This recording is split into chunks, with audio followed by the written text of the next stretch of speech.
Hi everyone, Nigel Saunders here. Today I'm going to be working on this native white pine, Pinus strobus, a very common pine in this area of Canada. I collected this tree in spring of 2015, so this tree is going on 8 years old now, and it still looks tall and skinny, but if you go back and look at the very first pictures of it, it has grown quite a bit.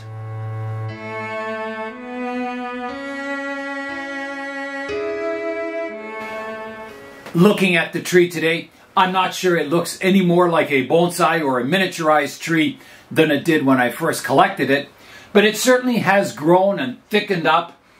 And the areas where I've pruned it, it's gotten quite a bit of ramification. It's getting a lot of branching, but it's kind of way out at the tips. It's not really that usable. I have got some back budding off the main trunk here, which is a good sign, but not much along the branches. So I'm going to keep at it on this tree, trying to develop into a nice style. And today we'll be taking some more steps to get this tree to look like a miniaturized pine. One thing I've noticed on this species of tree is anywhere where you have buds or branches, the branch thickens up a lot. If you zoom in here, see how this branch, it gets really thick and then really thin. Now I'll try and find you a branch where it starts off really thin and then thickens up. Well, let's look at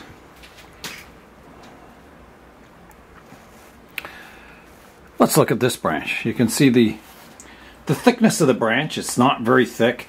And if we come out to the tip where all the ramification and bud activity is, you can see how it's thickened.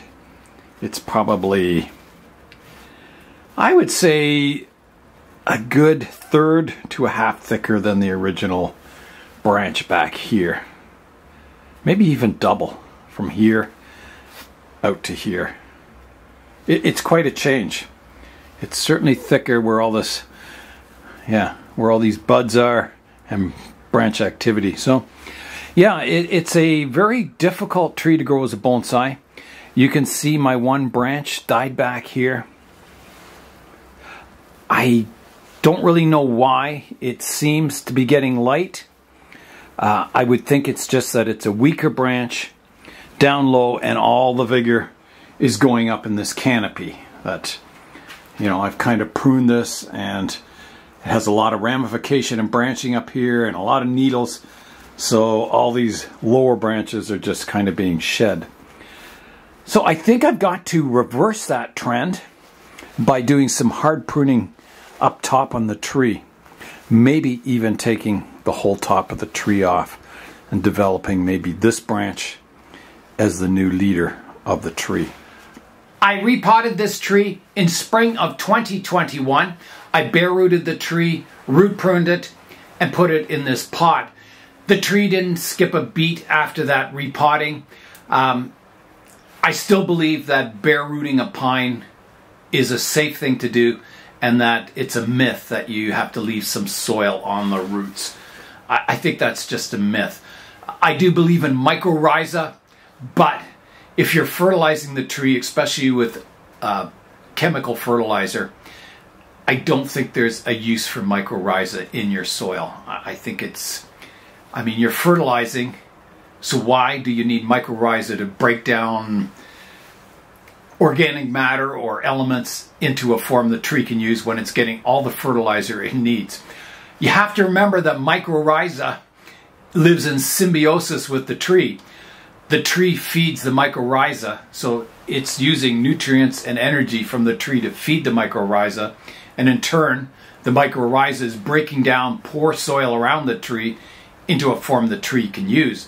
So I think it has a very valid function in poor soil in nature where you're not fertilizing the tree.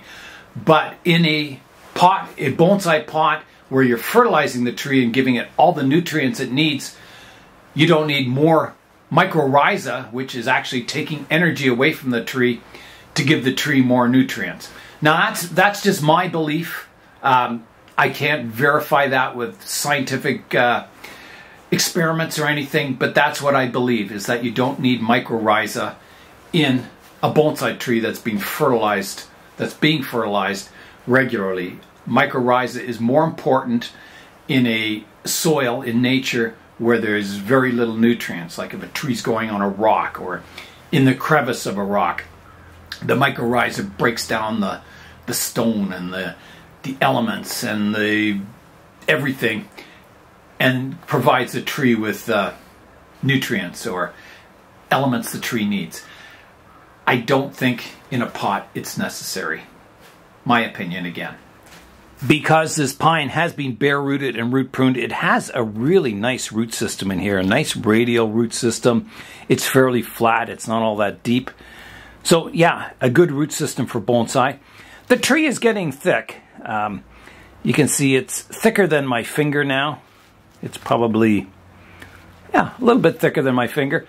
And it's starting to get old. These trees, to get cracks in the bark, I've seen trees in nature and they are probably at least 50 years old before they start getting cracks in the bark. It has to be a very old tree to have that cracked, mature-looking bark on it. So I may never see cracked bark on this tree. I may always see it as smooth bark. If you look at the branches on this tree, they are very long. There's no back branching close to the trunk at all. It's all out the tips. It's a very spread out tree. It doesn't look very miniature at all. It doesn't look like a pine tree you'd see in nature shrunk down at all. It's yeah, it's quite I think if you saw this growing in the ground, or you would say, no, don't bother digging that one up. It's not anything close to looking like a bonsai.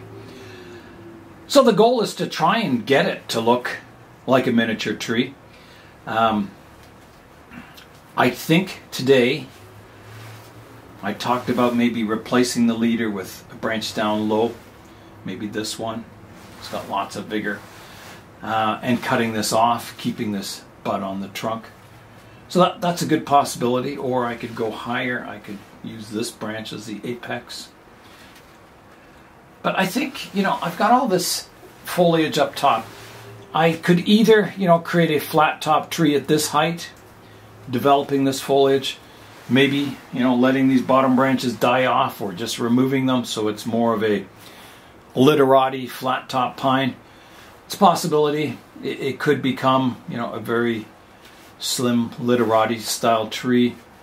Although, you know, it doesn't have much movement. It'd be more of a, I guess, a realistic style. I could use this as the leader, go right back to here, grow this up. Now, when you do, you can see this branch is 90 degrees down here. And what will happen on these pines, if I were to prune that off, what happens is this begins to raise up. And then someday, you won't even see that this was a branch and not the leader. I've done that on other trees, larches, cedars. It happens on a lot of trees, maples, that a 90-degree branch will bend up and take the place of the leader, and you'll just get a little bit of movement between the branch and the original trunk. But yeah, they definitely straighten up, and I'm sure this pine would do the same thing. So I've got to decide what I want to do with this tree. Maybe I should pick a front, you know, based on the movement of the trunk. It's probably, you know, it's got a bit of a curve to it here. You might want to keep that. This pine grew really well last summer. It has a lot of energy stored in the trunk and the roots down here. So whatever I do up top, if I do reduce the height of the tree, there's lots of energy that has to come out somewhere. So I'll either get, you know, vigorous growth on these lower branches that I keep, or back budding on the trunk.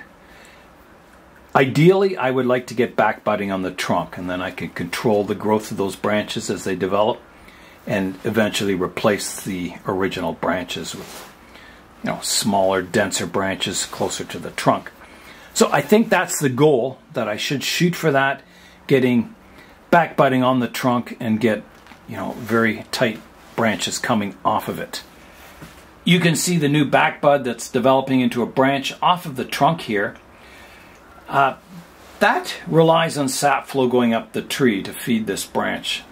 If I were to cut off the whole top of this tree, I doubt this shoot would stay alive. It would probably just die back past it because there's not enough sap flow going to this one small branch here. So I probably need to leave something up top on the tree to continue the sap flowing up the tree and develop this branch, with the intent of eventually cutting it off here. I think that's a good plan. That is the plan for the tree, is to, shorten it to here eventually, have this as the new leader, and develop back buds on the trunk that can be developed into future branches. That's a pretty ambitious goal. Whether I can get that or not is a different question. So I'm going to reduce the foliage up top and make it as compact as possible. So you can see on this branch, it comes from the trunk, it grows out, there's a long part here, and then I've got a shoot here. If I want to shorten this branch, I will cut the end off here and grow this as the new branch leader. So I'm going to do that. I'm always going to leave a stub, so I'm going to cut here, taking the lower part of this branch off and the longer part of the branch off. So here I go, like that. Oh, it smells beautiful. And then I've got this branch coming up here, and you can see I've tried cutting back these branches into, you can see all the needles on this branch, and I've tried cutting the tip off to see if I get back budding. And I do get it. It usually takes, it doesn't develop the first year. It usually comes in the second year, and it causes that big swelling like here. You can see I probably pruned the tip off here, and I got all these back branches, and it's all, yeah, it swells up and then it starts pumping out the branches. It's a characteristic of these pines. So it's not the greatest way to prune these pines because you get that thickening. However, it is the only way you're going to get back budding on the trees. So here's another branch. You can see this one. I pruned it last year, this tip. There's needles, green needles on it, but there's no buds. So that will probably, the buds will develop this summer, and then the next year, next spring, I'll get some candles coming off of that. Again, if I were to take the tip off this branch, it could decrease the sap flow to this one, and I could lose that branch. It might go yellow and die, because it's already kind of weak. I do, however, have a bud back here, a new branch that's formed, so I am going to take that tip off. So here I go. Again, leaving a stub like that. So on this one also, because I have a branch here, I'm going to reduce that one that I was just talking about, reduce it back. And then that brings us to this branch here. And you can see it comes out, it divides from 1 into 3 here. I'm looking to make it compact. So I'm going to reduce or cut this part off. Like that, that's gone. I'm going to, there's some buds here. I'm going to cut, it divides from 1 to 3 here. I'll take out the middle one, like that. And I'm going to reduce these ones back. Keeping some green needles on it. There is some back buds developing here, so that'll come out. So that's got the top of the tree pruned back. It's a little more compact, it's not so wide and spreading. I'm going to clean up these bottom branches. You can see stubs where I left them before, so I'll clean those up. Prune them back flush. There's one on here. Like that. There's some lichen growing on these branches too, but I think I should clean up. It might stop me getting back bud if it's covered in back buds if the branches are covered in lichen. And then down here on this lowest branch, I've got another stub from the last time I pruned it. take that off like that. I've got some dead foliage here, so I'll need to prune that off like that.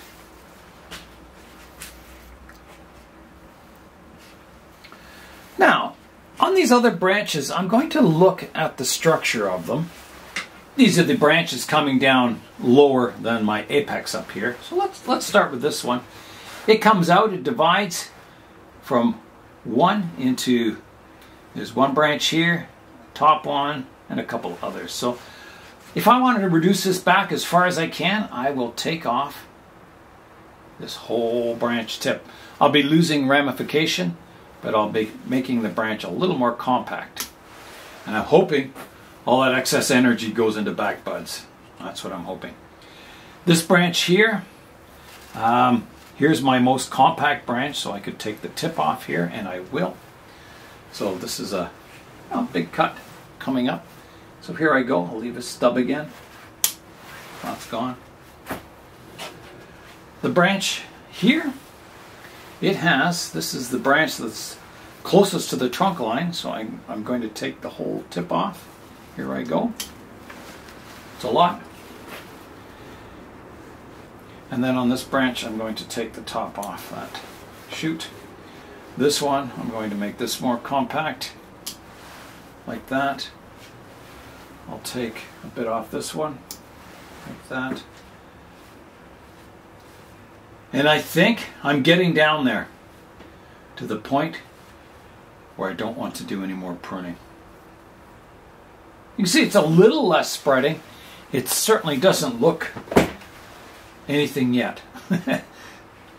I said in the original video of this that it might take 20 years before this begins to look like a bonsai, and it's already been 8 years and it looks like nothing like a bonsai yet. So either miracles will happen in the next 12 years or it's going to take a lot longer, if it's even possible. We will see.